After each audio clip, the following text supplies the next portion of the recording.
हा डॉगी किती मध्ये आणला बघा. तर मित्रांनो, सकाळची सुरुवात होती शेंगदाण्यापासून. मग शेंगदाणे कशासाठी आपल्याला होता उपास. मग तव्यावर टाकलो, शेंगदाणे भाजून घेतलो, कारण की आपल्याला करायचं होतं साबुदाणा. मग साबुदाणा करायचा होता. सगळं सामान घेतलो कापून, आलू टमाटर घेतलो आणि मग नंतर शेंगदाण्याचे टपर काढलो, शेंगदाण्याचे कूट तयार केलो, सर्व सामान तयार केलो. मग नंतर आम्ही केला साबुदाणा. तर साबुदाणा खाल्लो मित्रांनो, एक नंबरचा झाला होता. मग साबुदाण्याचा स्वाद घेतल्यावर झाल्यावर गेलो टीव्ही पाहिला. तर जयस्वालने 200 रन काढले मित्रांनो, दुवल शतक सेंचुरी. मग आम्ही निघालो शेताकड.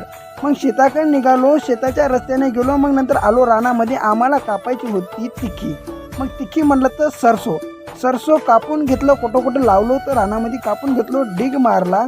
आणि मग ढीग मारला. भाऊ कसा करतो बघा, हे असे मांडी ठोकतोय. मग आम्ही आखाड्यात गेलो. मस्त हा डॉगी आपण आणलेला नाही, मामानं आणलेला आहे. एवढे पैसे